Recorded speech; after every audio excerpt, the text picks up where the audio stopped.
Halo semuanya, selamat datang kembali di saluran 3Side Info kami. Dalam video hari ini saya akan menunjukkan hal pertama yang harus dilakukan setelah melakukan pengaturan pada OnePlus Pad 2 Pro Anda.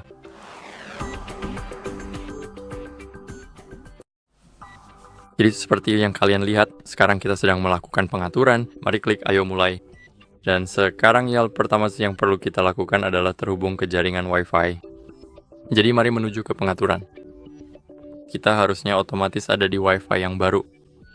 Dan di sini, pilih jaringan yang merupakan milik Anda atau yang ingin Anda gunakan. Jadi untuk saya, akan menggunakan yang ini. Jadi saya akan kembali setelah memasukkan kata sandi.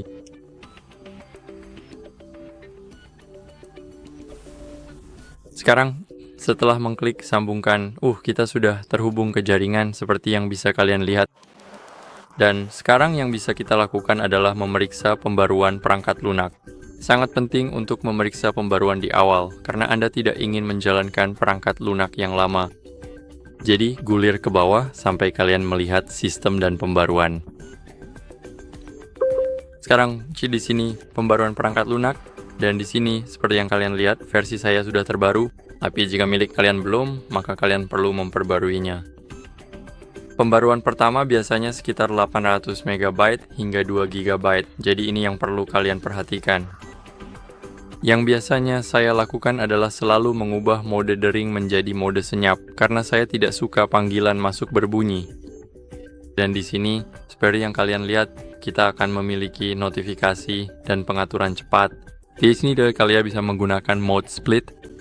Split pada dasarnya bekerja seperti ini. Dari sisi kiri, kalian akan melihat notifikasi, dan dari sisi kanan, kalian akan melihat control center.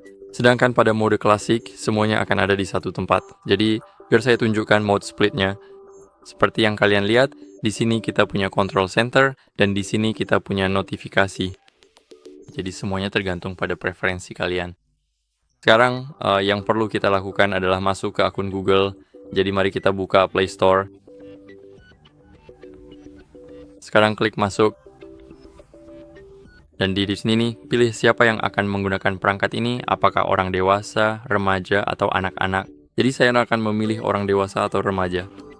Pengaturannya mungkin berbeda di sini jika kalian memilih anak-anak, jadi ada tutorial di channel kami tentang cara melakukannya. Dan di sini seperti yang kalian lihat, ada kolom email atau nomor telepon, jadi sekarang kita perlu memasukkan email kita.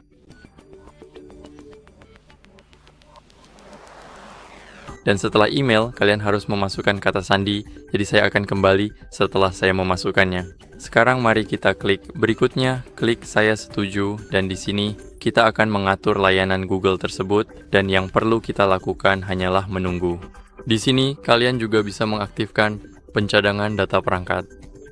Saya selalu mengaktifkannya kalau saya ingin mengatur ulang perangkat ke setelan pabrik dan tidak ingin kehilangan hal-hal penting saya.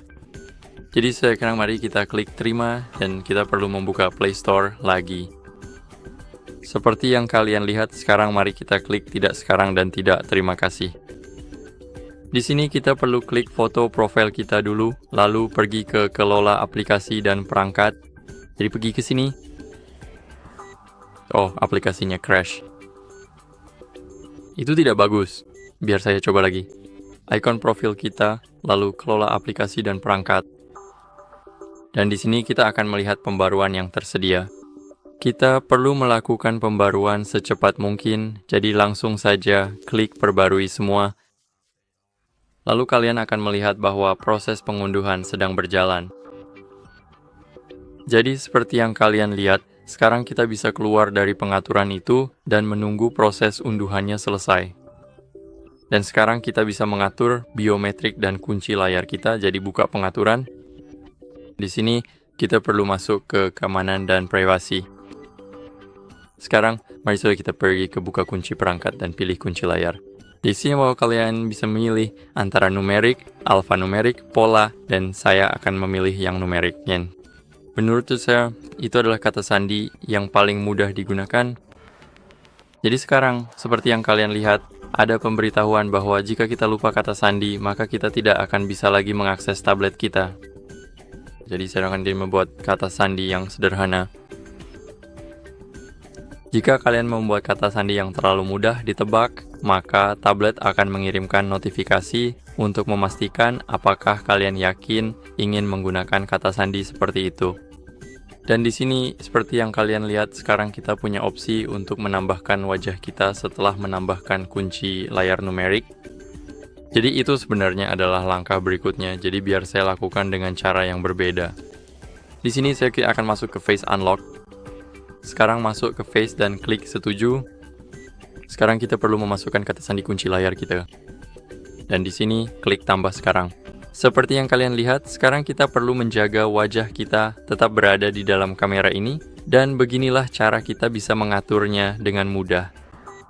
Jadi setelah kalian mengatur biometrik dan kunci layar, mari kita lanjut ke bagian kustomisasi tablet kalian. Jadi mari kita pergi ke sini. Sekarang mari kita ganti wallpapernya. Seperti yang kalian lihat, kita punya wallpaper klasik di sini.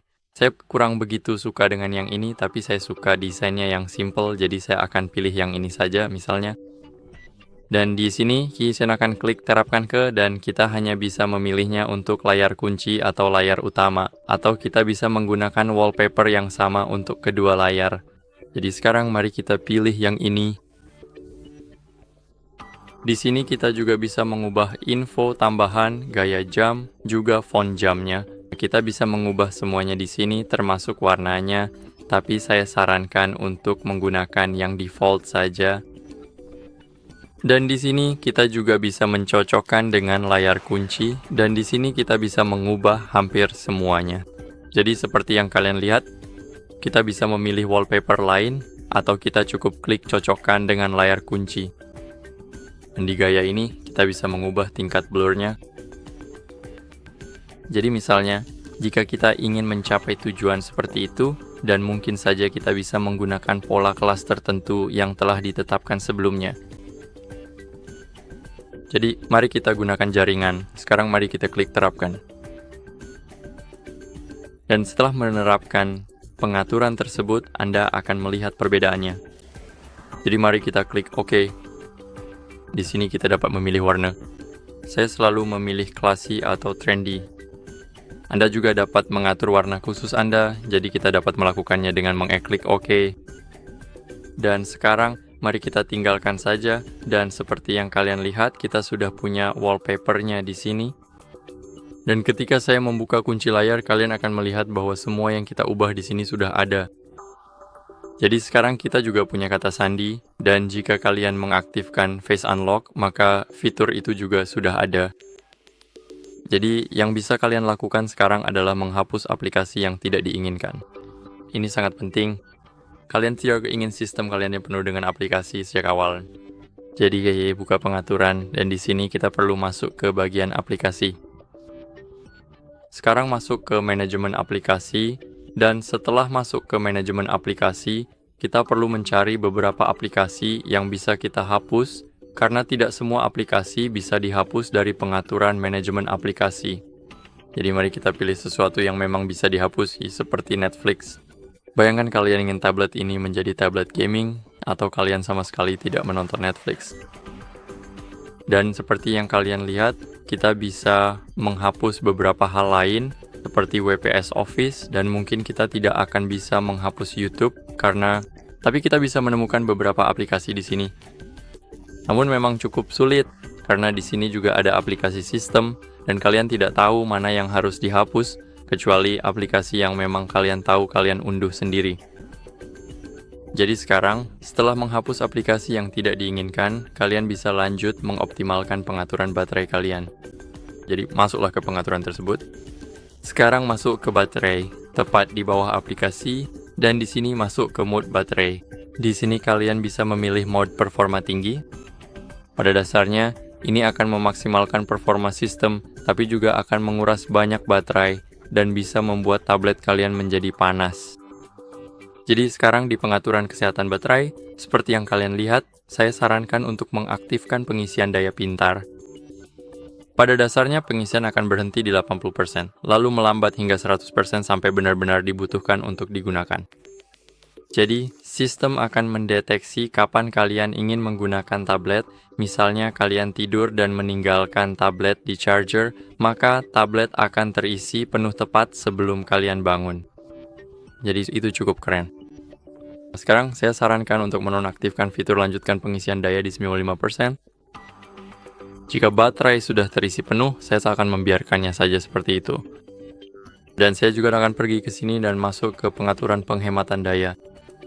Di sini kalian juga bisa mengoptimalkan semuanya, seperti mode hemat daya pintar, dan seperti yang kalian lihat, jika fitur ini diaktifkan, perangkat akan otomatis masuk ke mode tidur untuk menghemat daya ketika tidak digunakan dalam waktu yang lama. Jadi menurut saya itu cukup keren. Kalian akan menghemat banyak daya dan juga menjaga baterai kalian. Dan itu saja untuk video kali ini. Semoga video ini bermanfaat, dan jika iya silakan tinggalkan like, subscribe, dan komentar, dan saya akan bertemu kalian di video berikutnya. Sampai jumpa.